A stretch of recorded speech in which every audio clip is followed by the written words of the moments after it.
everyone for joining me. I want to talk about a few things today. First of all, I want to talk about obviously the Texas 9:22 p.m. Alex, I can't remember where are you from, Alice? 8:22. Okay, so there's obviously people in different parts of America on here at the moment. Hi, Bobby. Thanks for joining. Yeah, but I want to talk about a little bit about a couple of things today. First of all, I want to talk about Philadelphia. Okay, great. Yeah. Important state, Philadelphia. Yeah. But yeah, I want to talk about, first of all, the shooter in Texas and how it relates to how the Republican Party, J.D. Vance and Trump and MAGA media are trying to portray everybody on the left as like sort of violent terrorist people and all that stuff. And I think it's an important thing because I think they're trying to conflate, like, even if, like, for example, this guy in Texas today, right? This particular guy in Texas, from what we know about him, I think his name was like Joshua something. Hey, Tar, nice to see you. And this particular person is a young person. Okay, so we're starting to see a bit of a pattern, right? The pattern is young men, right, who grew up around guns to some degree and spent a lot of time on the internet. So what we know about this shooter in Texas, who obviously shot into a bus full of migrants and ended up killing actual migrants and not the detainees. I don't know. I don't know much about his politics or anything, but I do know that NBC interviewed his friends, and his friends told him that they were surprised because they thought he was apolitical. They said most of the time that when they spoke to him, his friends in school or friends who knew it later in life, because I think he's like 27, basically said that he never talked about politics. Again, but he did spend a lot of time on the internet. He was very much into gaming. So we're seeing this like pattern of young men who spend a lot of time on the internet and just having these, like, it's becoming quite a strong pattern. And it's not just with people like Charlie Kirk or this, it's also with all the school shootings. A lot of the school shootings, one of the common things is young men who spend a lot of time on the internet. So I think that's the big problem here. But unfortunately, Trump and J.D. Vance and MAGA media are trying to portray this as a left-wing issue. Okay, when obviously this is more of a complex situation, right? Now, I did read just before I came on here that he was registered as an independent, but he did vote in the Democratic primaries. So I don't know what his politics is or anything like that, but let's just assume, right? Let's assume that he was somewhere on the left or somewhere on the right. I think what a lot of people are missing out on a lot of this information is that the reason they're doing this is not because they were radicalized online by some left-wing group. I mean, first of all, the killer in the Charlie Kirk killer, right? They said, oh, he'd been radicalized online. This is what they said initially before they actually had the information. And since then, they have found no information that he was radicalized online. None at all. This side, you can't just say he was radicalized online by the left. You actually have to show proof of what he was watching. What actually was he watching on the internet that made him want to shoot Charlie Kirk, right? I think the main reason, if you were to guess based on the information we know, is that he was a guy who grew up in a Mormon, very, very religious family, probably was confused about his sexuality, and obviously wasn't right in their head, because nobody who is right in their head would shoot someone because of their ideas. I think that's a crazy thing to do. So he's obviously unstable. He's spending a lot of time on the internet, and he's confused about his sexuality. And obviously he can't talk to his family about it because they're all like full-blown MAGA supporters, right? So I think there was like a thing like that. Again, it's not MAGA's fault of what he did. I'm just saying it's a lot more, it's not, he was somehow on the left, and that's the reason why he did it. He was in a relationship with a trans person. It could have been that he saw what certain people like Charlie Kirk and Ben Shapiro said about trans people, and he took it on his own, right?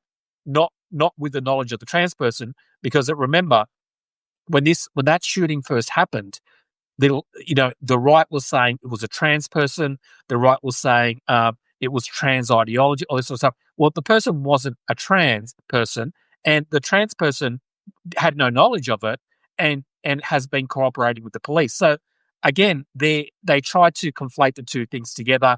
But whether he's left or right, I think what you'll find in a lot of these cases is they have um, uh, confusing politics that can be both left and right or apolitical, or they might have a particular subject, like the guy with Charlie Kirk, who might be more interested in the trans issues because of that, but on other issues could be from the right. The same with this guy here. He was registered as an independent. There is some evidence towards the end that people who he spoke to didn't like the fact that immigrants were being treated the way they were. So again, I don't know how much of that is true, uh, but again, and also we don't know his politics. Again, this is someone who was brought up in Texas, someone who was brought up with guns.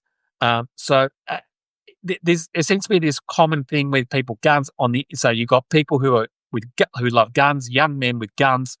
Like honestly, I've said this before. As an Australian, I just do not understand the gun culture in the United States. I think it's crazy. I think why would you want young men in general? And I'm saying this as someone who used to be a young man, right? Is you do not want guns around millions of young men at that age group when they're trying to find out who they are and stuff like that. Not that majority of them would ever do something like that, but why would you make it an unhealthy obsession? Yeah, exactly, Alex. I think we talked about this last time. America has this almost fetish cult like status around the guns that I've never seen anywhere. I've lived in Europe before. I've been to other places. I've never seen a country that obsesses about their guns the way the United States does.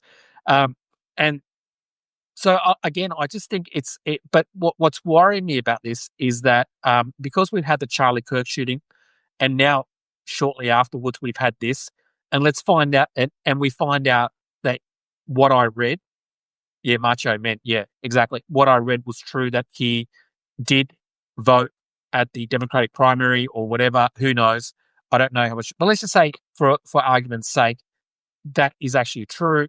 And he was actually he was just apparently, he was shooting into the bus not to kill the immigrants, but to stop the bus. Whatever, I don't know I'm just giving you the worst case scenario for left wing people, right? It is a possibility based on what people have said. He was, essentially he was a bad shot. It's possible he was just a bad shot, but I think that the issue for me is that we need to get away from the left needs to get away from the argument of whether this person is left wing or whether this person is right wing, because at a time when you have someone like Trump, right, this is the argument that the right will use. They will say something like, Gavin Newsom, right? Gavin Newsom went on the Colbert Report last night, or I don't know the time. The time is different over here, but he went on the Colbert Report and he was talking about ICE, right? And I watched the whole thing. I didn't just watch a clip,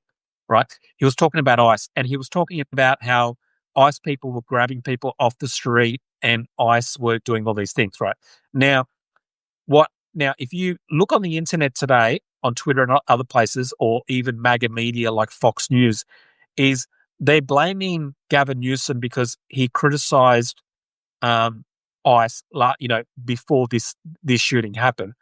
What they're leaving out, and I've seen all the clips because I'm on Twitter. All the clips show the bit where Gavin Newsom is criticising ICE. What they don't show you is the bit where he says, now, this is literally almost what he said word for word. I'm not blaming ICE. I'm not blaming the National Guard. I'm not blaming, a lot of these ICE. Some of these people are, some of the National Guards or other people like that. They can be, they could be good people. Some of them, can be teachers. They can have other jobs besides doing that.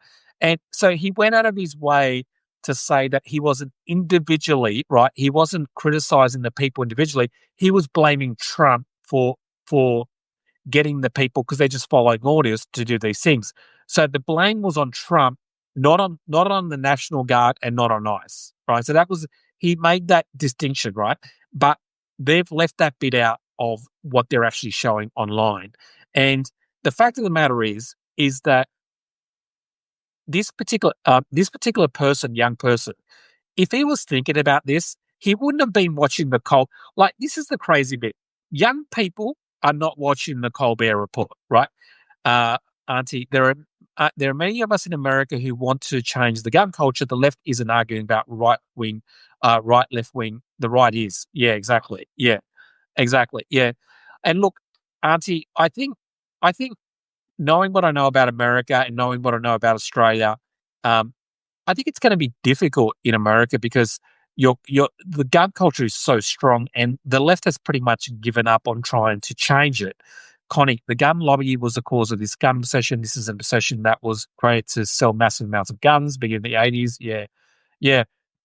Look, yeah, the NRA obviously has a lot of power, but I think having the Second Amendment as a also, it sort of enshrines it into some sort of like constitution, like so. I think that's also a problem but it's crazy to me as an outsider, right? Because when I hear people talk about the Second Amendment, or when I hear conservatives talk about guns and why they're so important, they talk about it in the sense of, well, what if we get a tyrannical government and we have to overthrow that government? Now, I'm not even talking about Trump here. I'm talking about any tyrannical government. So let's just say a tyrannical government has now taken over America.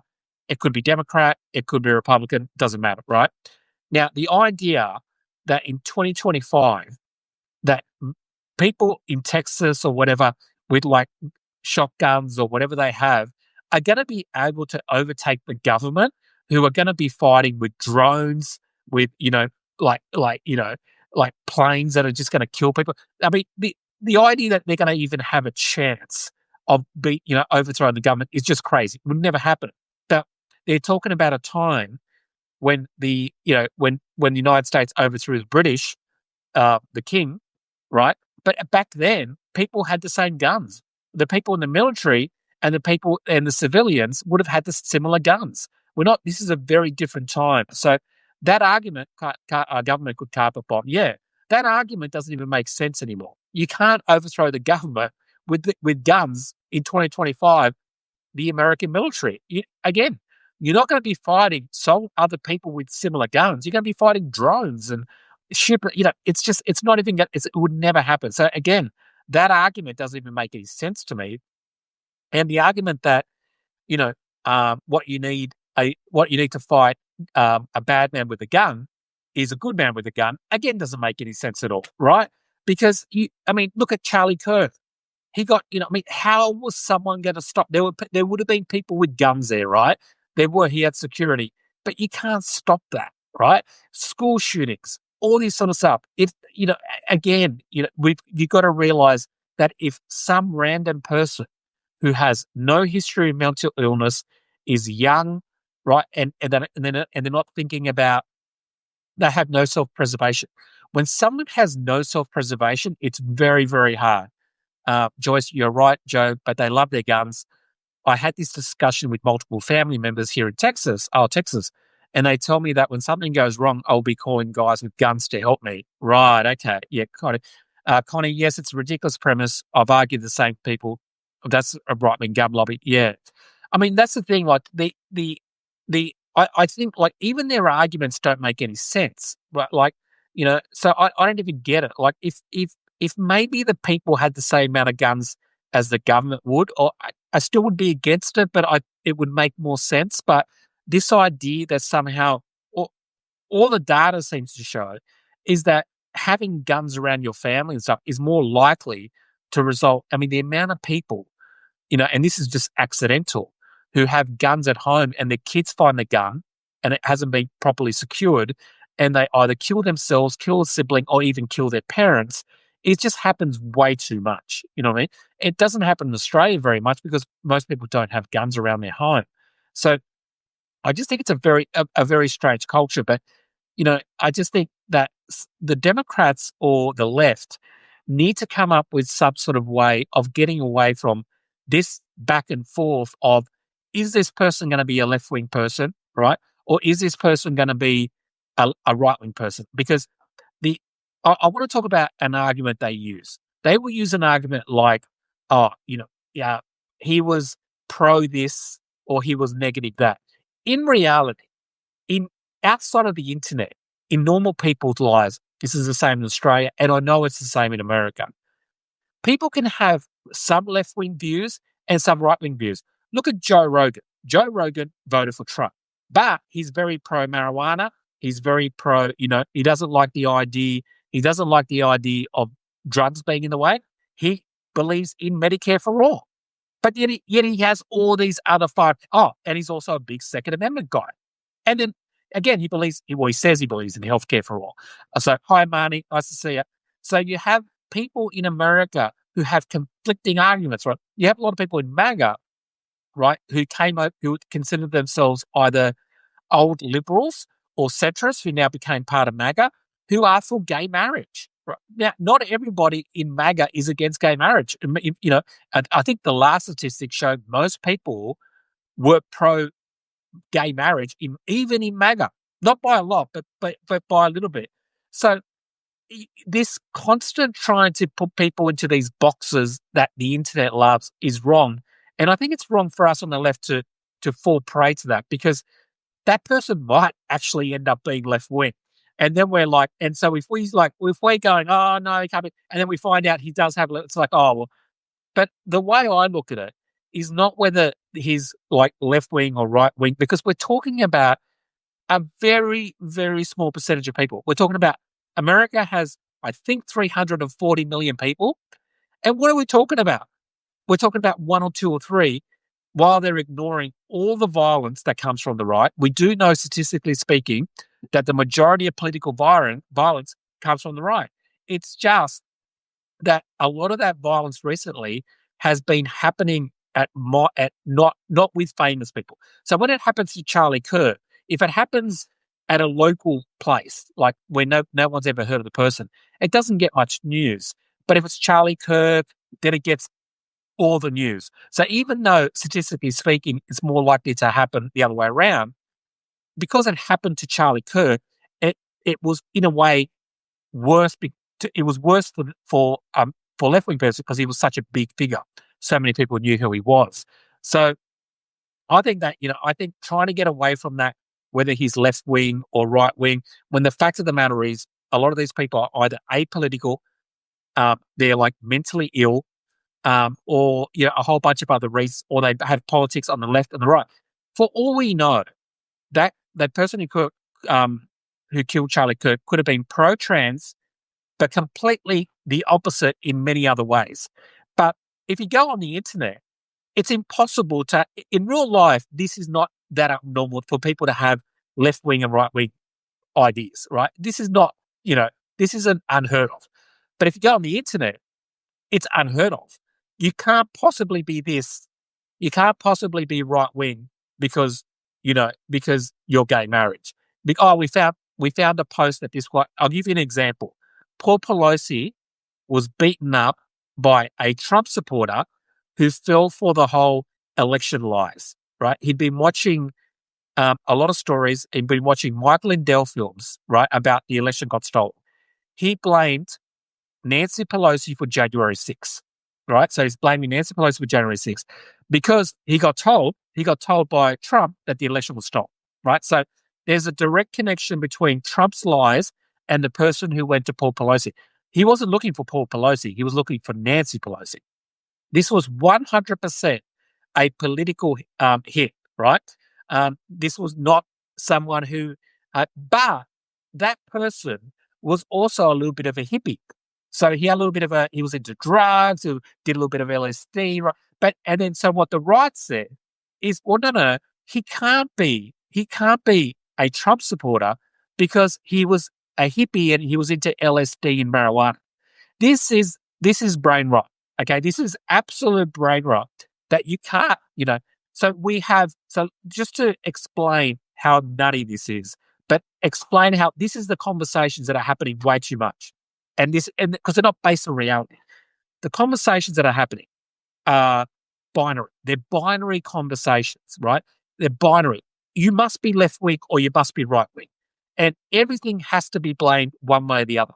When the fact of the matter is you look at this guy I think his name's the Pepe, who was a hippie, was into smoking marijuana, and who knows?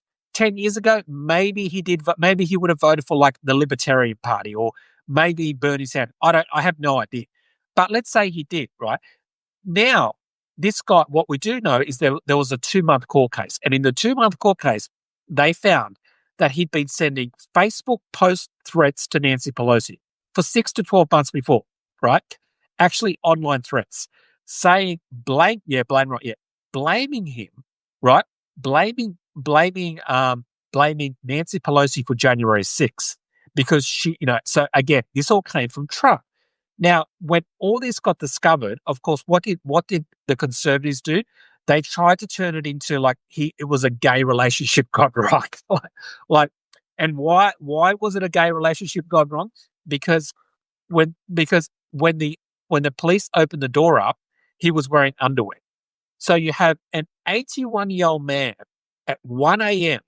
So the guy broke in at 11 p.m. So the guy holds him hostage from 11 p.m. And the reason MAGA think that he's a gay lover gone wrong is because he's wearing underwear. That was it. So they couldn't believe that an 81-year-old man would be wearing underwear at 11 p.m. To them, that must have been a gay relationship. The way they obsess about gay relationships, right, is quite hilarious. It is quite funny how they turn everything into a gay thing. When I go on Substack or Twitter or whatever, and if I say something, they just call me. They just say, "Oh, you're." They use the F word, SA, we double GOT. We all know what that means. They say it to me all the time. Oh, you're a liberal. Because I'm a liberal, I'm automatically gay, right? So they just, yeah, exactly. With every accusation, Alex, is a confession. But the thing is, I don't even find it offensive. Like, I don't find, I'm not gay, but I don't find it offensive being called gay. So, in some ways, a lot of gay people, I'm generalizing, are generally good looking, look after themselves, are pretty healthy. I mean, it's a compliment. I mean, in a way, I look at it as a compliment. So thank you for that, even though I know they're not saying it as a compliment. But, again, they're obsessed with gay people. They're really, really, it's always projection. Yeah. They're so obsessed with everything being gay. They're obsessed with gay and obsessed with trans, right? Now, every year I find out about, so I know in America you have Pride Month, like Pride Month, which is the month for the LGBT community, right? The only way I ever know that's on in America is because of people on Twitter. I'm talking about MAGA people who are obsessed talking about it. They're like, oh, Pride Month's coming up. Not that I care about it. Who cares about Pride Month? Oh, nobody cares about Pride Month. You can do whatever you want. I don't care. Just don't throw it in our face. And I'm like, why are you even talking about it? If you don't care about Pride Month and you don't worry about it, right? Then don't tweet about it 100 times a day. Don't talk about it. I would say then all the liberal people that I follow, almost none of them talk about Pride Month. I have never heard of Pride Month from a liberal. It's always been from someone from MAGA telling me or telling the world that for one, they don't care about it. And two, here's my 300 post on Pride Month for the month. It's like, yeah. There used to be a saying, he does protest too much, yeah, I got to say, and it does make me think that there must be a lot, blows your mind. Yeah. The amount of closeted gays in MAGA must be through the roof. It has to be through the roof because if you're comfortable with your sexuality, you wouldn't care about Pride Month. I mean, it's not like Pride Month is like, everywhere. Like, it's not like, everywhere. Like, but if you're looking for that stuff and you're obsessing about that stuff, maybe you're the one who has a little bit of an issue with Pride Month, and the way they always preface it with "I don't care about it," like I don't care about it, or you know, and then they'll post about it, and then 10 minutes later they'll post about it again, and then half an hour they'll post about it again. It's like the whole month of MAGA is just wall to wall tweets with "I don't care," and here's all this stuff that I don't like about it. Yeah, so yeah, I mean I have no doubt that some of these people are closeted gays. You have to be closeted gay because again, liberals don't care, and I know liberals who don't care one way or another. I know liberals I who wouldn't go to Pride Month. Not that they're against it, but they're not into it. It's not for them. But they don't criticize it or they don't say positive things about it. They're just not interested in it, so they don't talk about it. But you, again, with MAGA, don't say you're not interested in Pride Month or you don't care about it, and then obsess about it. It is funny. It is funny. They do love that, and I don't know whether this is true, but I have heard that Grinder, when there's a Republican function, that Grinder, the app, it goes through the roof in a Republican area when it's like a conference. That that wouldn't surprise me at all. That wouldn't surprise me at all. Yeah, the obsession. You know, I'll tell you this story. When I was in high school, there was a guy who I wasn't that close with, but he was kind of in a group that I hung around with, and he would always make gay jokes all the time. We were like 15, 16, and he would make so many everything was a gay. He could be talking about cars, and he'd turn it into a gay joke, right? Everything. He was obsessed with gay jokes all the time, and it was just like I couldn't you could not. And after a while, I was like, why is we're talking about football, and this guy's just bringing up gay people. But he was always putting down gay people, like out of nowhere. It would just come into it, right?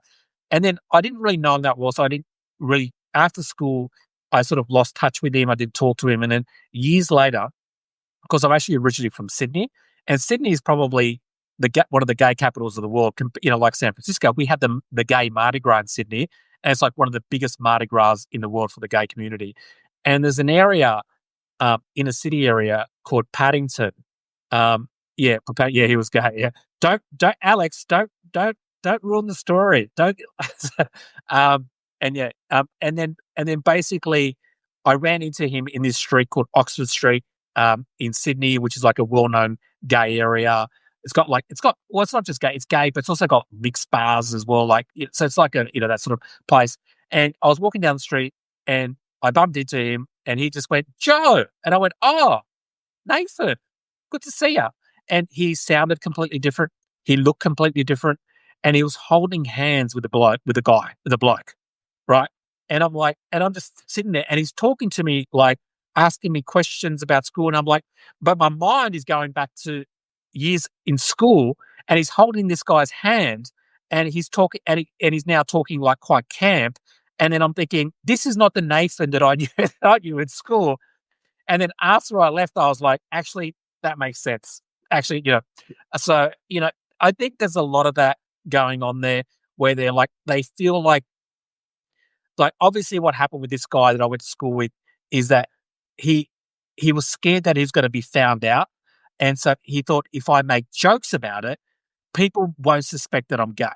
But I think, in my opinion, he overcompensated it. And so he overcompensated the jokes to a degree where everyone's like, what is it? Now, back then, people were less savvy to that sort of stuff. So he kind of got away with it. But if he did that now, I think a lot of people in high school would be like, yeah, Nathan's gay. He's definitely gay. Yeah.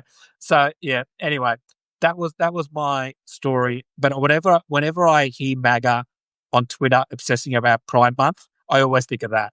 Yeah, Trump regime and MAGA are fine with wealthy white men and gays like Scott Bassett and Apple and Peter Patel, those guys. Yeah.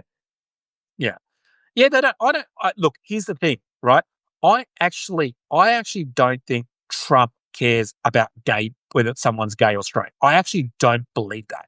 I think Trump grew up in New York City around New York people. Roy Cohn was one of his mentors who was openly gay around him. He's growing up around gay people. When he was on The Apprentice, he used to oh, I have gay friends, and apparently he did used to have a lot of gay friends, but he doesn't.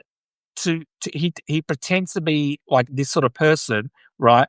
For to pander to his base, who he probably doesn't have that much in common with, like social. Yeah.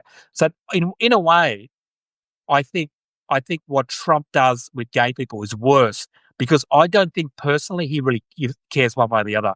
Trump only thinks about money and fragile ego. Yeah, exactly. But he knows his base is anti-gay.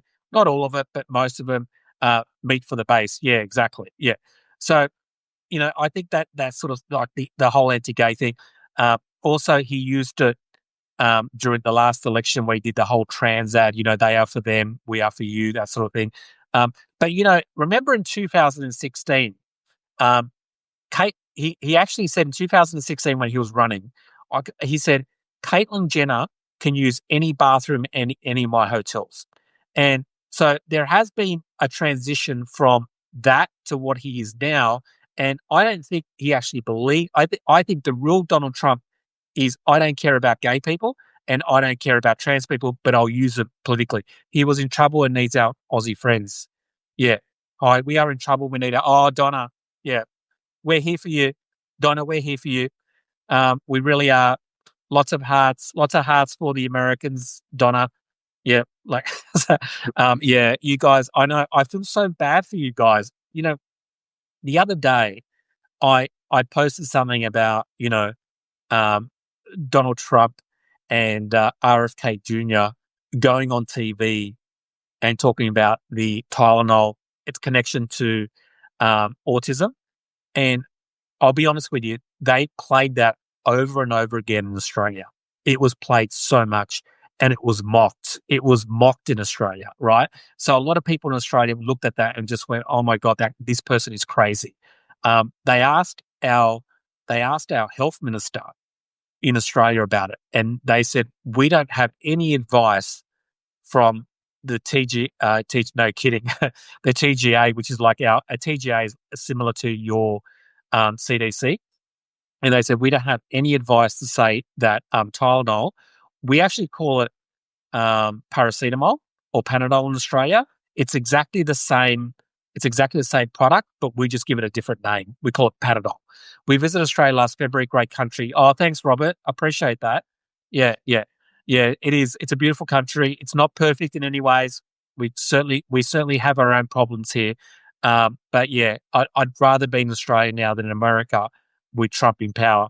Um, but yeah, like when we were seeing that on TV, it really was. I just thought sometimes I think this can't be real, right? I really do. I can't. I have to. I think how is this really happening? When I'm watching him trying to pronounce the name, right, and he can't pronounce it. When I'm watching him say that this isn't based on science, but it's based on my own feelings, like it's like MAGA too influenced by Fox News. Fox spreads on much information. You can't. Yeah, yeah, yeah. Exactly, Philippa. I agree. Yeah, Fox News and also online influencers, because a lot of the young people, they don't watch Fox News. They watch a lot of the online influencers. Stayed at the Pentridge former prison, converted to oh yeah, okay, yep, I know that combination of Rodney Dangerfield and Hitler. Yeah, exactly. Yeah, it is. I've got to say, hi Kimmy, nice to see you again. I've got to say, it's so bad that it's comical, right? It's so bad that in Australia people just make fun of it. Marty, there are problems, and there is pure insanity, which is what America has become. Yeah, exactly. Yeah, the when you see stuff like that press conference about Tylenol, hi Kimmy, um, it just makes you think it's beyond insanity because here you have Trump, right? Trump and the person in charge of your health who's gotten rid of a whole bunch of people at the CDC who were scientists and was saying and has replaced them with anti-vaxxers and all that. Now, it's interesting thing about Donald Trump is that Donald Trump a lot of people think that Donald Trump is doing this because he's trying to pander to his audience. It's actually not true. I did an article a couple of months ago about Andrew Wakefield. Andrew Wakefield is the person who originated, right? Who originated the story about vaccines called autism. He's a British scientist, was a British doctor, and basically he came up with this study back in the 90s, which was a study that was later rebuked quite strongly, and and it wasn't peer reviewed or anything like that. And they came up with some study, and then they tried to replicate it, and it didn't happen. So the study was crap. Anyway, he ended up getting a big audience amongst people in that world, in the anti-vax world, and he actually lives in America now, and he's married to an ex-Australian supermodel. I don't know if you remember, I don't know how old you are, but we had a supermodel called Elle Macpherson. I don't know if you know who she is. And she's like, she was a supermodel in the 80s and 90s. She's an Aussie. She was on that show called Friends for a while. But anyway, she's kind of a big anti-vaxxer herself. You will find sometimes celebrities some celebrities are into the whole anti-vax thing a little bit. Not all of them, but some of them are. Yeah. So anyway, she's married to Andrew Wakefield, right? And they live in America. And Andrew Wakefield went to a Trump rally back in 2016, and he actually met Donald Trump. This is a long time ago, right? This is way before RFK Junior was involved. And Andrew Wakefield said, I spoke to Trump, and he's one of us. So this was back in 2016. So Trump was already opening his mind, not opening, probably closing his mind. Hi, Paula. Nice to see you, mate. And back then, I remember first, and yes, yeah, yeah, yeah. She was a really big supermodel. She was one of those, big supermodels of the day. But unfortunately, you know, but anyway, so Trump was already in that world of anti-vax, anti-science world before RFK Junior got involved. He wasn't in it to the extent as RFK Junior was, but he was already there. He'd already met Andrew Wakefield. He'd already spoken to people like that. So this is not Trump lying. This is not Trump doing it as a grift like he does with gay people, where he doesn't really believe that stuff. There is so much. Yeah, he believes this stuff. He really believes this stuff. He doesn't believe it to the extent as RFK Jr., not to that extent, but he does believe it. And RFK Jr. Would, if he could go further, he would push it further. But I think Trump is a little bit worried because Trump's not all the way there on the vaccines. He's some of the way there, but not all the way. He's worried that if he does something even more stupid than this and people start dying, that could work against him. Smash the hearts to increase the algorithms. Thank you, Robert. Thank you, Robert. Yeah, smash those hearts. But yeah, so you see that, you see that all the time. So again, the thing with Trump and when they're standing there, on smashing the right, is when you actually see that and you see them together. It was alarming to me because it wasn't like a lot of his other stuff that he doesn't actually believe. He believes his stuff. And even though he doesn't believe it's the same as RFK Jr. does, he's going to give RFK Jr. enough to do damage. And that's a big problem. That's a big problem because now, and here's the thing that I assume people like junk science because, yeah. So again, like the initial or the initial study that was done back in the 90s in Britain that Andrew Wakefield came up with, and now he's like he's like a famous person in the anti-vax world, is that they base it on some truth, and the truth is usually tiny. So the anti-vax movement is based on that one study, which was rebuked, right? This particular Tylenol connection to autism is also based on some studies, but the studies never showed a causal effect from it. I love this format. No more mainstream media. Yeah, this they call. So there was studies that showed not a connection between autism and Tylenol. The study showed that in that particular study, that wasn't actually done right to find the effect. They found that in that, and it wasn't a controlled study. It wasn't any of that. They just found that more people ended up with autism that didn't, but they weren't trying to find a causal effect. The other study that they did actually found that people who took Tylenol had less of a chance of becoming autistic, and that's because the studies were never controlled studies. They were never looking for that. I'm an expert. Just ask me. Yeah, exactly. Yeah, yeah. Donald Trump has been laundering money for decades. Yeah. So again, like it's a lot of this stuff where they'll take a tiny bit of truth, right, and then they'll like do it. And I think with Donald Trump, because he's not that bright, and this is the thing for me, is I used to think Trump was smarter than he was, and I thought he was just constantly lying and he was pretending to be dumb and all that stuff. What I realize now is that he does lie a lot, but the amount of dumbness, like how stupid he is actually alarmingly high for someone his age, someone who was sent to like good schools, right? Someone who's been around smart people a lot, or maybe some smart people. So, and yet he has the brain of someone who spends all his time on the internet, going down rabbit holes and conspiracies. So, so this is the insane thing about he has no excuse. His base, to give his base a little bit of, you know, I'll say something about his base. I think his base are peanut brains. I think they're walnut brains. But a lot of them are too stupid to know any better, right? A lot of them grew up in poor families, probably didn't have great lives, probably left school early, probably didn't have a great. If we all saw a lot of their lives, we'd probably go, "Fuck, this is this." He was a cover up for Epstein's son, yeah.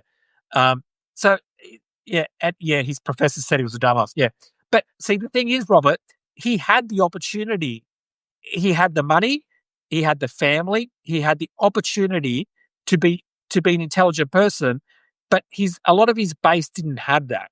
They didn't come from rich families. They weren't sent to the best schools. So I have a little bit more sympathy for his base, not a lot, but a little bit of sympathy for his base because they didn't grow up like a rich kid like he did, and they didn't grow up and be sent to the most universities.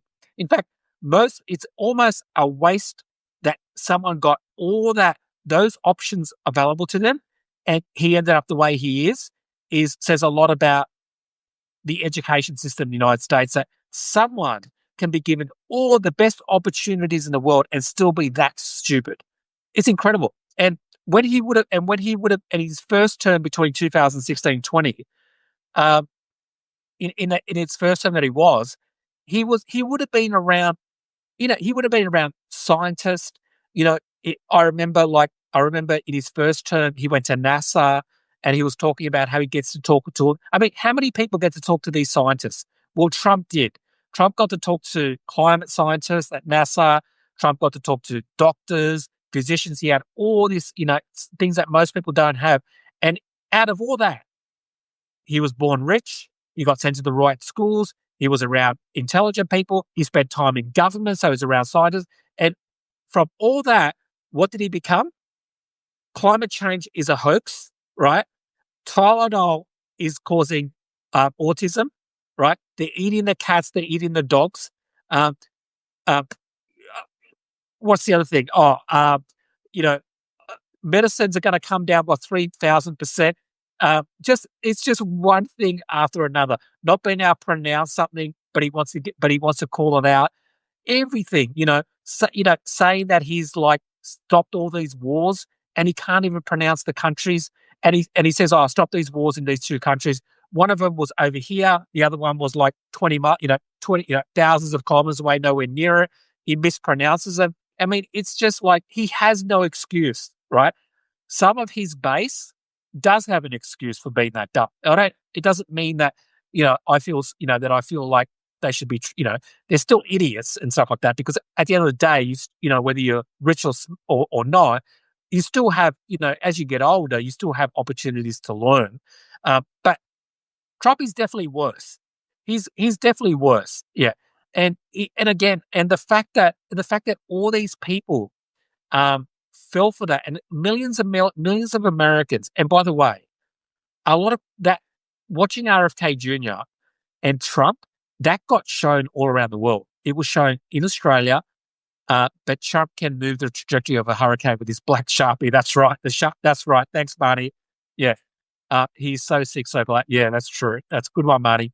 And yeah, that's the thing. Like, there's so many stupid things that he does that when someone asks you, you just draw a blank. Not because you can't think of something, it's because you think you don't know which one to put forward first, right? So there's just he overwhelms the world with stupidity, that it kind of, in a way, helps him get away with it. Because when you say stupid things 100 times a day, it's hard to keep up with the stupidity.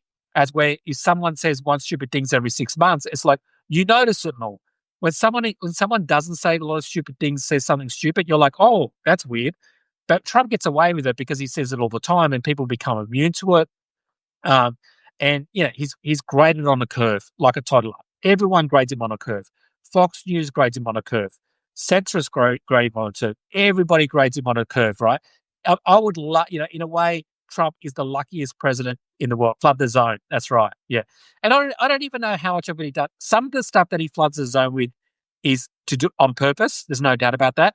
But some of the stuff he floods the zone with is just him being himself, his true self. Like the RFK Junior thing, I don't think was a thing um, to not talk about Epstein. I think he believes in that stuff. I think he believes in that stuff.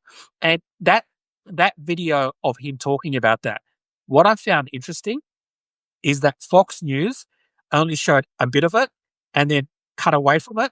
And all his online influencers who have millions of views, who most of Trump's supporters who are under 40 don't watch Fox News. They follow their online influencers online. And what I noticed is at the end of the day, when I looked at it, most of them didn't talk about it. They ignored it. So Fox News ignored the press conference about Tylenol, and most of the online media, because they all knew, even Fox News and even his influencers knew that they sounded like batshit crazy. Because if it was something good that Trump was doing, they would have been posting about it and talking about it all day long. Did you see RFK Junior and Trump? Did you see the way Trump pronounced all the words correctly? Did you see the way Trump said that, he doesn't actually know for sure, but it's a gut feeling. And, I'm going to tell you what my gut feeling is.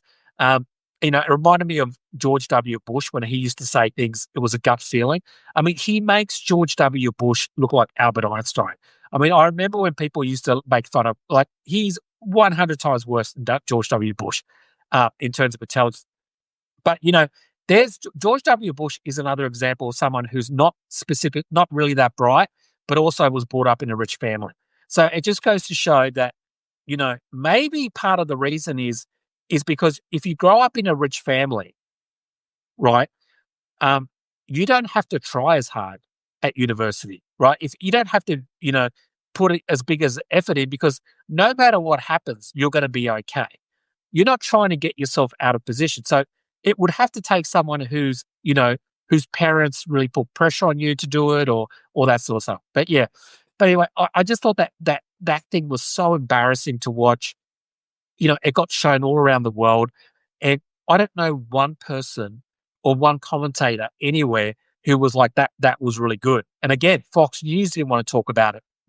Online MAGA media didn't want to talk about it. So obviously, even the people around him were embarrassed about it, and that's a big thing. And this idea that but it's also very dangerous because women who are pregnant, the only one that is recommended, and that's in Australia as well. You call it Tylenol, we call it Panadol, paracetamol, right? Is that when women are pregnant and they get a fever, the only one that's recommended in most countries around the world, Alex, money and good connections with good people in politics, they don't have them. Yeah, is that these people will basically, I guess, in a way, is the pregnant women are going to basically, what's going to happen to them is, what if they got a fever and they can't take Panadol, and they go to take the Panadol and they don't take it, and then that fever gets worse and worse and worse. And Trump says, tough it out. You should tough it out. right? But then he always puts disclaimers. You notice how Trump always does little disclaimers? He always does he'll say, tough it out. Tylenol is bad. Tylenol is bad. He'll say it 100 times. Tylenol, he said it like 100 times. And then he does a disclaimer. And the disclaimer was, unless things get really bad, right? And he did that. He does the same thing with January 6th. For 2 months before January 6th, he would say to his base, you need to fight like hell. And if you don't fight like hell, you won't have a country. Meaning, you need to overturn the election. And he would say, Mike Pence needs to do the right thing, meaning not certify the election. So he did that for 2 months to his base. But on January 6th, he says one time, march down there peacefully and patriotically. So those people, all they heard for 2 months was fight like hell, because he threw that in once as a disclaimer. What does the right do? All they talk about is that one thing that he said, and they ignore all the other times, which is like hundreds of times where he posted about fighting like hell and all peaceful. You can't say something once, right? And you can't say something once. Got to go, got to get some shut eye. Great conversation. Thanks, Robert. Thanks a lot. Thanks for coming. Talk to you next time. And you can't say something once. Look at Dr. Oz and the money goes. Yeah, Dr. Oz. I think Dr. Oz is a grifter, by the way. I don't really think Dr. Oz believes that shit. Yeah, I think he's a grifter. I think he's a liar. But yeah, but he just puts in these disclaimers. So yesterday when he was doing the Tylenol thing, he did the same thing. If you watch the whole thing, I think he said like 50 times, don't take Tylenol. And because he said that one time, that unless something serious happens, I guarantee you that if a situation occurs where a pregnant woman didn't take Tylenol and she didn't take it because Trump was saying don't take it, or RFK Junior, they will show that clip of him saying unless it's something really dangerous. And that's how they get away with it. They just, it's this like, so and that's why it's all pre-rehearsed. He throws it in, all that sort of stuff. But it's just crazy stuff, But anyway, I wanted to go on. Before I go, I want to talk about the whole sort of like the whole free speech thing as well, with like Jimmy Kimmel and all that sort of stuff as well. And I wanted to say that the way the right has tried to frame this, except for a couple of people, and I'll give credit to Ted Cruz. I'll give credit, even though I don't think he deserves a lot of credit, but I will give a little bit of credit to Ted Cruz, who publicly called out the FCC for doing this and called it basically like a mafia shakedown, right? Because what that did is it gave the left someone to show from their side who's very close to Donald Trump. And it's not just MSNBC saying it, it's like one of Trump's biggest loyalists saying it. So thank you, because that helped us get the message across, because you can't say, yeah, it really backfired. It was a big fat car. That was one of the biggest backfires for Trump I've ever seen. In fact, the two biggest backfires for Trump, I think, is the Epstein files, where he cultivated a very conspiratorial base, and he cultivated a base who are obsessed with the Epstein files. Yeah, so his base loved the Epstein files, and so that's kind of Trump's fault, because he played along with it. Trump was never as open to releasing the files as a lot of people think he was. In fact, he would go on TV shows and he'd say, I'm not too sure about it, but he said he would. And when he went on shows like Joe Rogan and other podcasters, he would talk it up, because he knew that Joe Rogan's base were obsessed with the Epstein files. And they equate people like Joe Rogan and people online, they equate the Epstein files with the deep state. They think of that as the two things. So if you release the Epstein files, you expose the deep state. That's how they connect it. That's why it's so important to it. So when Trump and Kash Patel and Pam Bondi and all those people, Dan Bongino, were spending the last 4 years going on all these right-wing podcasts talking about releasing the files and all that, right? They unexpectedly were doing Trump a disservice, because Trump was in a fix. On the one hand, he wanted these people who who were obsessed with the Joe Rogan fans, which are millions. He wanted them to vote for him. And one of the reasons why a lot of young men voted for Trump in some of the biggest numbers ever to vote for Republican is because of this stuff that he did online with Joe Rogan. And by the way, it wasn't just Joe Rogan. He was going on to podcasts that were like run by 21-year-olds, all obsessed with the Epstein files, the deep state conspiracies, all that. So that's how he got so many young people to follow him. But for him, it was always a double-edged sword. And I think in Trump's mind, he always thinks, first thing, he knows it's a cult, right? He knows it's a cult. So he thought, I'll win the election and then I'll get people not to think about it. I'll get them to forget about it. And they didn't. They didn't forget about it. They kept asking him where it was.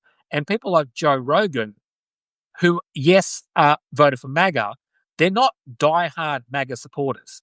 They will go back to the other side if the right person comes. They are diehard conspiracy theorists. They are diehard deep state. They are diehard all of these things, right? That's what they're diehard. They're not diehard Republican or Democrat. And so they saw in MAGA, they saw in Trump a movement that was going to give them what they wanted, which was expose the deep state. And when that didn't happen, they were like, wait a second, we voted for you partly because of this, and now you're not doing it. And then when Kash Patel went on Joe Rogan's podcast and said, we don't have any proof that he was killed, that Epstein was killed. We don't have any proof, right, that that Epstein was farming out women to other people. And suddenly they all turned against him. Okay. Now, I'm talking about specifically young men who are on the internet. Not everyone. A lot of people in MAGA, they're not these people. They're not obsessed with the Epstein files. They might think about it, but they're not. Most of these people came back to Trump. There's no doubt about it. But they lost a lot of the young men. And I think losing young men is a big deal. Not because they vote a lot. They actually don't vote a lot. Young people don't vote a lot. But where they are very vital is they create momentum, and they create a vibe, and they create a certain atmosphere, right, to the base of young people. When you see young people in millions fighting for a party, it creates a sort of like a massive movement. And most young people are online. So even if they don't vote themselves, they're likely to have a Twitter account, they're likely to be on TikTok, and so they're spreading all this stuff online. And so it's not necessarily about how they vote, it's about how they're creating an online algorithm that supported Trump. And online, and the truth is, right-wing people are better online. It's just true. They're more, they're better on the internet. They're better at doing things like, a lot of that stuff. They just are. And so a lot of those gamers and things like that on the, they're all, most of them were MAGA supporters. Now, a lot of those people have turned against him, but they don't expect them to become Democrats unless the Democrat is talking about the Epstein files and all this sort of stuff, which I don't think. I'm not sure if they're going to do that. So again, I just think that Trump has done two things that I don't think he ever calculated, and that was the Epstein thing. He thought he had enough power amongst his base that they would just forget about it, not talk about it, and move on. Right? But what he didn't realize is he underestimated people like Joe Rogan and all those people who don't care. They didn't vote for him because they loved him. They voted for him because they thought he was a good vehicle to get what they wanted, which is expose the deep state. So that was a bad move on his part, and I don't think he thought it through. But again, Trump just did. But again, it's like everything he did. I'm going to end the wars in 24 hours. I'm going to end inflation. He just said and did whatever he thought he could to get it. Is it Murdoch is buying TikTok? Yeah. So, Rupert Murdoch, thanks, Marty. Rupert Murdoch, ex-Australian, so I can't take any responsibility for Rupert Murdoch anymore because he became an American citizen. So all the responsibility for Rupert Murdoch is now for you guys in America. I'm so sorry. If he was still an Australian citizen, I would take responsibility. But since he's not, he's your problem. Now, but it is true. It is true that I think Trump is looking at um, Rupert Murdoch to purchase TikTok. Now, I don't think I don't think they're actually going to own TikTok. I think it's like going to be like a partnership with TikTok. Um, I don't think they're going to own the algorithm. That's why CK and Turning Point College recruiting were crucial. Yeah, that's right. Exactly, Nicole. Exactly. Yeah, yeah. Turning Point. Thanks a lot, Joe. Yeah, yeah. I'm sorry, Tar. I wish I could take responsibility for Rupert, but he doesn't like Australia anymore. He left us. He went to the United States. He found a better base over there. They believe many half the country believed what he said. Not half, but we just didn't believe any of his bullshit here. Or not as much. He does still own 80% of Australian newspapers here, but he doesn't have much power because nobody reads newspapers anymore. And he has a show called Sky News, which is like a cable show, but nobody watches it. So, yeah, it's just like cable news isn't a big thing in Australia, and nobody reads newspapers anymore. So, he did have a lot more power back then, but yeah, he never had a Fox News in Australia. He never had Fox News, but he does own some of the tabloid newspapers here, like similar to the New York Post in Australia. But again, nobody under the age of 40 or 50 or even older are really reading physical newspapers these days. So, yeah, but, again, I think, I think even if he buys it, which I think might happen, it's going to be like a partnership. I think ByteDance, which is the Chinese part of it, is going to own most of it, and they'll still control the algorithms. But who knows? Who knows if they like do a deal together where they say, "Hey, let's make it a little, let's make it a bit more friendly to right wing media. Let's make all right wing online influencers, or when the midterms comes, let's push some more right wing content on TikTok." Now, I don't know if that's going to happen, but it is a scary thing that Murdoch who already owns Fox News, would have some control of that. Yeah. So, but we'll wait and see. We'll wait and see what happens with that. But yeah, so I think the other thing is the other thing that Trump sort of underestimated in terms of what people actually what he can get away with and he can't get away with is that one is obviously the Epstein files, but also like the economy is the other one.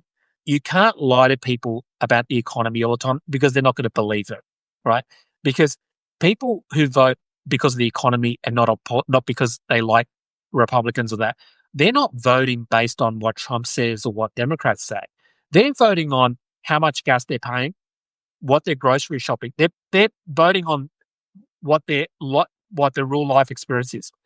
So Trump can lie as much as he wants about the economy, but if you're like only the diehard base is going to believe it. If he says, "Oh, gasoline is this, but this is what it is," they're the only people going to believe it. But Trump didn't win because of just the base. He won because of independents, and he won because of swing voters. And they're not going to believe his shit, right? They're not going to believe it. And a lot of people who voted for Trump in 2024, they're people who don't even pay that much attention to politics. They voted just on inflation. So again, Trump said US wants to own a part of TikTok. Yeah, yeah, yeah. That's right. That's right. Yeah, I don't think it'll be the whole of TikTok. It'll be part of TikTok. Um, I think the important part is how much control would Murdoch have over the algorithms? I think that's the scary part. Like the content, will China do a deal with the United States to change the algorithm? Just look in your wallet. Yeah. So yeah, exactly right, Alex. Yeah. So a lot of these people, yeah, and that's why I think a lot of this stuff that we're seeing at the moment, uh, that Trump thinks he can get away with, he's not going to get away with a lot of this stuff because he got away with it in 2024 because because because inflation was high, right? Inflation is accumulative. It doesn't. So even if even if the Biden administration stopped it from going up too far, it doesn't change the fact that it's already gone up. And so then you have a con artist like Trump who's saying to people, well, I can fix that. I'll fix that for you. And you had the Democrats mostly concentrating on Trump being authoritarian. Now, if you have problems with paying rent and or young person trying to get a mortgage, and one person is saying, "Oh, that guy's an authoritarian, don't vote for him," and the other person is saying, "I'm going to make your rents better, I'm going to make cost of living better," a lot of people are going to vote for the guy who tells them they're going to make the economy better. That's just reality. Is it great? No, but that's just reality. You see that all around the world. People will vote on the economy over anything else. I still think Elon Musk hurt the election. Yeah, I do. I do think he hurt the election, but I do think the main factor of the election was inflation. Uh, I really do. Anything else that happened was would have had some effect, but on the margins. Like maybe he only wins by three states instead of seven. You know what I mean? Correction. Trump said he wants US to own part of TikTok, including other companies doing business. Oh, right. Yeah. Yeah. Yeah. Yeah, I don't know our data was compromised. Obama was such a good guy overall. Yeah, exactly. Yeah, yeah, yeah. He was. He was a good guy. Yeah. And when you look at Obama, and look, I don't even live in your country, but when I look at Obama, if he was my prime minister, I would be proud of him. You know what I mean? Like I wouldn't agree with everything he did. I definitely wouldn't agree with him, but I wouldn't be embarrassed about it. Like I don't remember ever seeing Obama and thinking, "Oh my God, that's the US. Oh my God, I can't believe," never. In fact, a lot of times I looked at the way he presented himself, not just the way he presented it, and I thought, wow, what a cool guy. I would love to have a president. I'd love to have like a prime minister who's that cool. And the other thing was like with Michelle Obama, she was doing that whole like the lunch things, like trying to make lunches cheaper and healthy for kids, right? And then she got so much backlash from Fox News and that she was like, "Mind your own business, don't tell us what to eat." It's a nanny state, right? And then RFK Junior comes in and he says, "Oh well, you know, um, I don't want you guys eating processed food." And then all the MAGA go like, "Oh my God, this guy's a genius." Yes, what a great thing. He's telling us not to eat processed food. I mean, yeah. And so two things, right? Suddenly they love the government telling them what to do, right? They're like, "Oh my God." Two, the idea that that not that eating processed foods is bad, they make it sound like that came from RFK Junior. And no one else has ever said it before, was hilarious.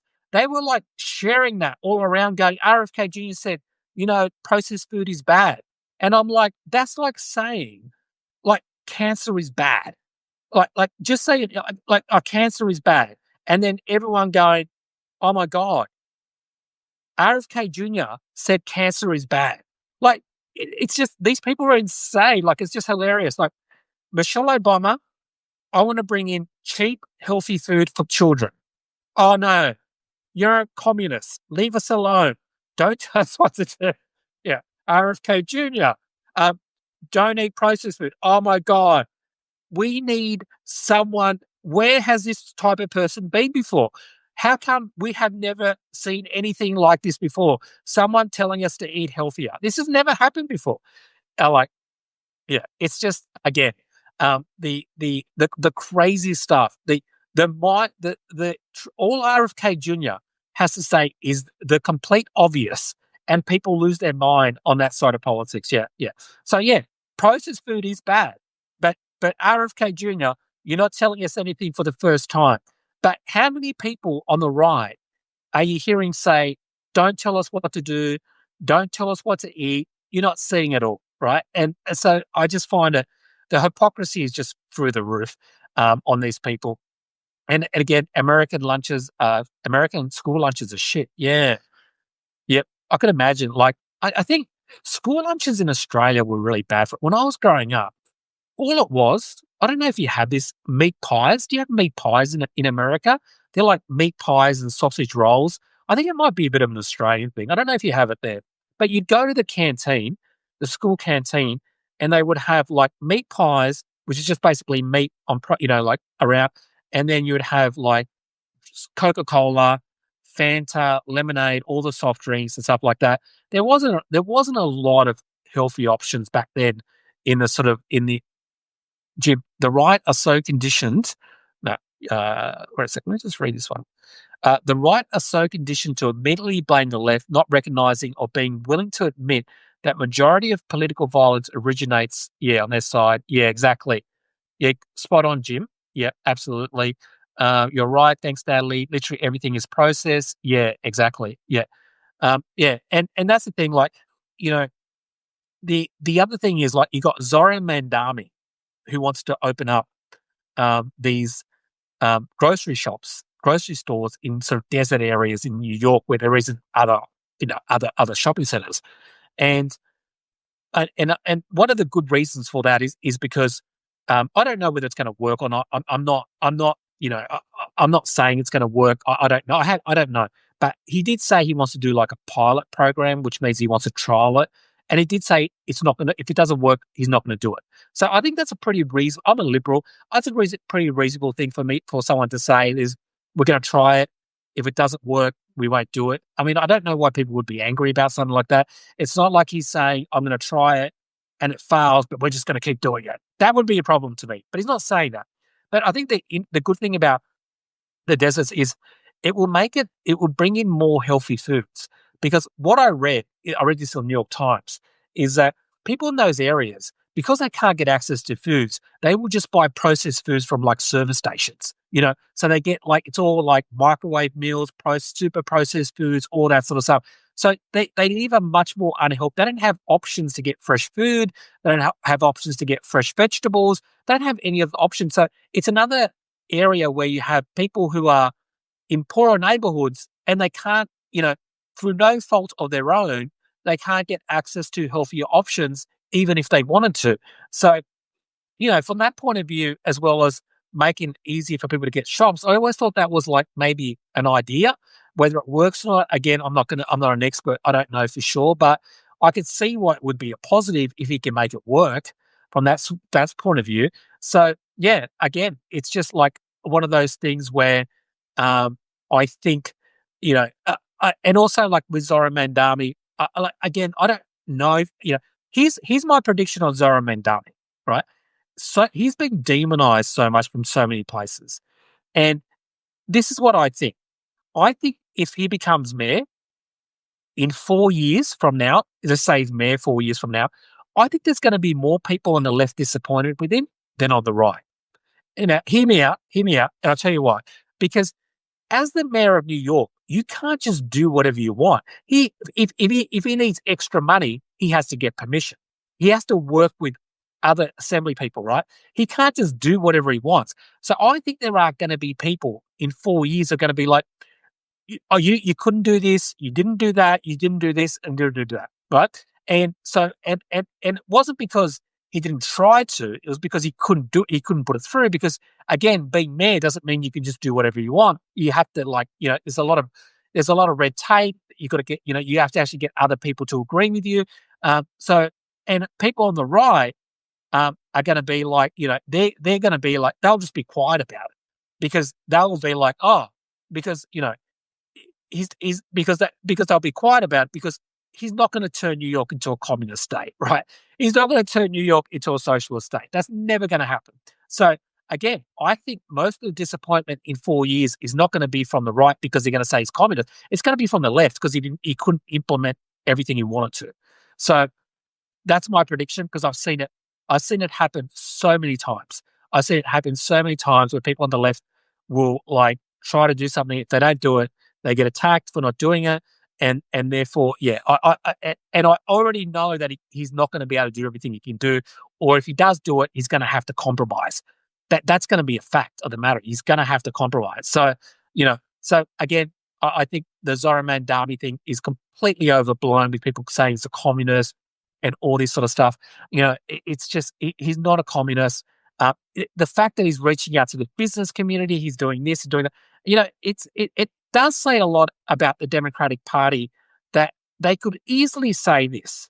So this is what I would say if I was Chuck Schumer or someone like in the Chuck Schumer department. I'd say, I don't agree with his policies. There's nothing wrong with that. So you distance yourself from him because maybe they're thinking Zoran Mandami comes in and he does crazy stuff and they're like, see Chuck, you endorsed it. So I think he's worried that, something might come back. But all you need to say is, I'm a Democrat. Zoran's a Democrat, right? I don't agree with all his policies, but as a Democrat, I endorse him, right? And let's see how he does for the next 4 years. Why can't they just do that? How is that so hard? So you're distancing yourself from him, like in terms of policy, okay? So someone comes back and he brings in, he brings in the collective, and suddenly everyone is walking around with Karl Marx books. That's not going to happen, but I'm just saying, let's say he does. He brings in, mandatory Karl Marx classes at school every day. But if he did that, Chuck Schumer can go, well, I told you I didn't endorse his policies, right? So I don't understand why they're so obsessed about, especially when you have Andrew Cuomo, Eric Adams, who basically seem to be Trump supporters and are being sort of pushed up by Trump. Like, if you're more worried about Zoran Mandami than you are people who are being pushed by Trump, like Andrew Cuomo and Eric, that's a problem. That's a big problem. And, that's one of the reasons why I think Democrats are going to struggle. Not so much, I think they'll do well in the midterms because you don't have to have a super good marketing campaign to do well in the midterms in America because a lot of it's local, right? But I think in 2028, they're going to have to compete, right? Like Zoran Mandami competes, which is on TikTok, on social media, on all these different platforms, right? You can't do old school that. So again, you don't have to agree with all his policies, but you can at least acknowledge what he's doing is what the Democrats should be doing more of, which is talking about cost of living, talking about things that affect people everyday's lives, right? And he's doing that through a medium like TikTok and stuff like that that Democrats aren't that great with. They're not that great with that sort of stuff. And Democrats need to get better infrastructure in the online world. And because there is so much more right-wing media online than there is left-wing media. On Twitter is pretty much 80% MAGA.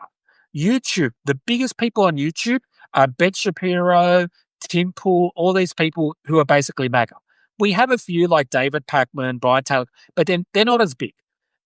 So I think from that point of view, we need to do better online. And by the way, I'm not one of those people who hate mainstream media. A lot of people do online. I think mainstream media, in terms of straight news journalism, is really important because New York Times, Washington Post, they're the people who are going to break the stories, right? The big stories, because they have connections inside the Democratic Party. They have connections in politics. They're trained to look for sources, all that sort of stuff. So, they're very important to all the people because, and I'm not talking about opinion. I'm talking about more straight news journalism. I'm more likely to believe something from the New York Times or Washington Post than I am from an online influencer on either side of politics, only because there's an incentive there for the influencer to say something to get more clicks, to get more environment. As with the New York Times, and again, I'm not talking about opinion. I'm talking about straight journalism. They generally get things more right with the straight journalism. Yeah. So I do think they're still very important to have. I remember the Boston Globe in America years ago broke that story on the Catholic Church and pedophiles. That was massive. Apparently, when I read the story about that, they had like a team of journalists working for 2 years around the clock trying to get those stories, because if they got that wrong, that they could have got their asses sued to the point where they would have had to close the newspaper. That was how much was on the line. And instead they put this massive effort. Now, most news organizations like your type, they wouldn't have the type of money that people had back then. And so that is a problem. They don't have enough money to do investigative journalism, but I still think they're really important. I subscribe to the New York Times because I think it's really important. I don't have to agree with everything they say, but I still think it's really important to have a newspaper which isn't part of MAGA, which isn't part of them, which just tells the news straight. Yeah, just tells you that, doesn't add an opinion to it. Again, when I read the New York Times, I'd rather listen to an online person give me their opinion than someone at the New York Times.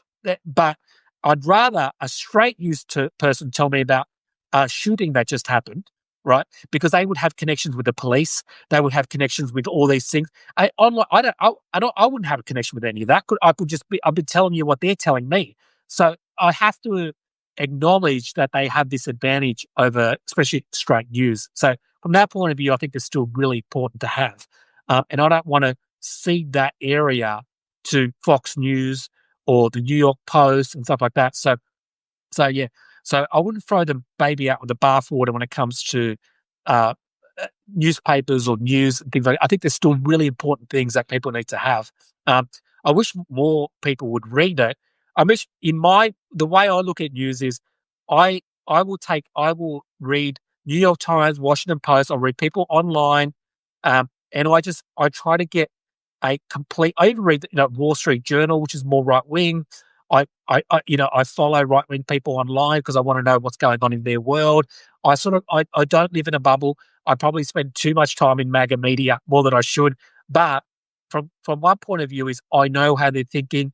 I know what I know where they're coming from. I know all this sort of stuff. And I think that's important to understanding what their movement is like. And what you find with the MAGA movement, when you spend a lot of time in their world, is they just regurgitate the same thing over and over again. They all copy each other. So, they like, if I say something online on Substack or Twitter or something, they just call me the F, what I said earlier, like they'll call me, like they'll say I'm gay or whatever, right? Because that's what they say to everyone. They just call everybody gay who they agree with, right? So they just regurgitate the same things over and over again.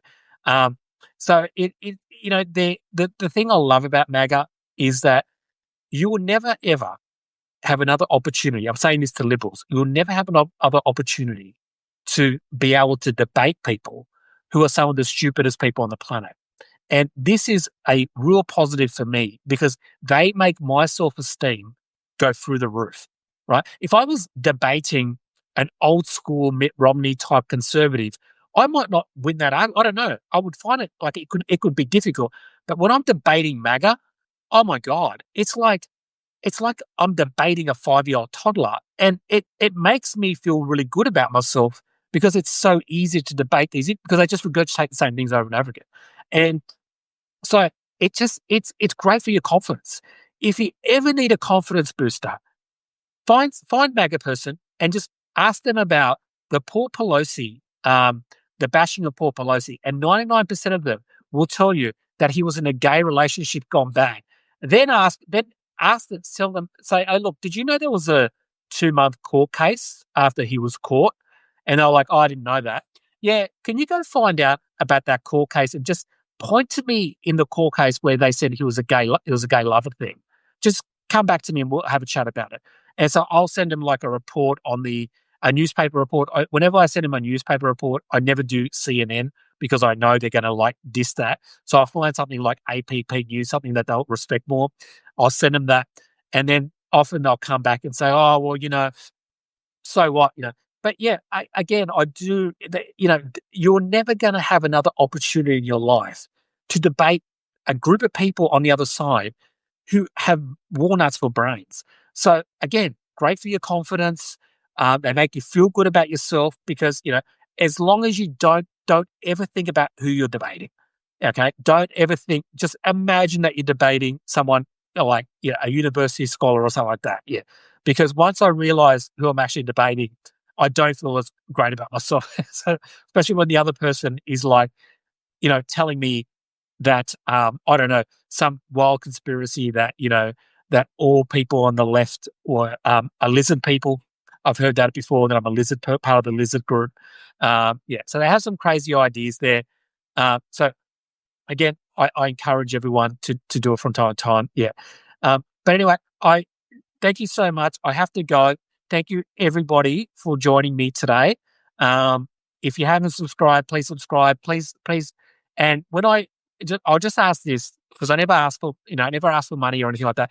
But I just ask this, that if you watch my videos afterwards or you see it, is maybe just like them and restack them so other people can see it. That's all I ask. Yeah, yeah. You don't have to, obviously, but it helps me get my videos out to more people. So just like them and pass it on or comment on them. It just helps with the algorithm and stuff like that. So everyone, thank you so much for joining. I'm going to do another one soon. I have so much fun doing it. Again, from Australia, I send you my love. I feel so bad for you people out there. I don't like when other people from Europe or Australia or New Zealand attack all Americans because I think that's unfair, right? Most Americans didn't vote for Trump, and you guys have it way worse than we do because you have to live in that country. We don't. So if anybody deserves sympathy, it's you guys, the non-MAGA voters who have to live in that country, not me, not people in Europe, not everything like that. So we should have a lot more sympathy for Americans and not just say all Americans are idiots. That's just ridiculous. In fact, the great thing about America, or interesting thing about America, is that it has some of the smartest people in the world, but also has some of the dumbest people in the world, right? You have some of the best scientists in the world, right? But you also have people like RFK Junior, okay? So you have some of the best climate scientists in the world at NASA, and then you have people like Trump. So you have like this divide of the best and the worst, right? Maybe that's why it's so fascinating with American politics that you have that conflicting thing between the two. Anyway, I'll let you go. So goodbye. Thank you, everyone. Have a fantastic day. That's my American accent. Yeah, that's my American accent. Fantastic day. All right. See ya.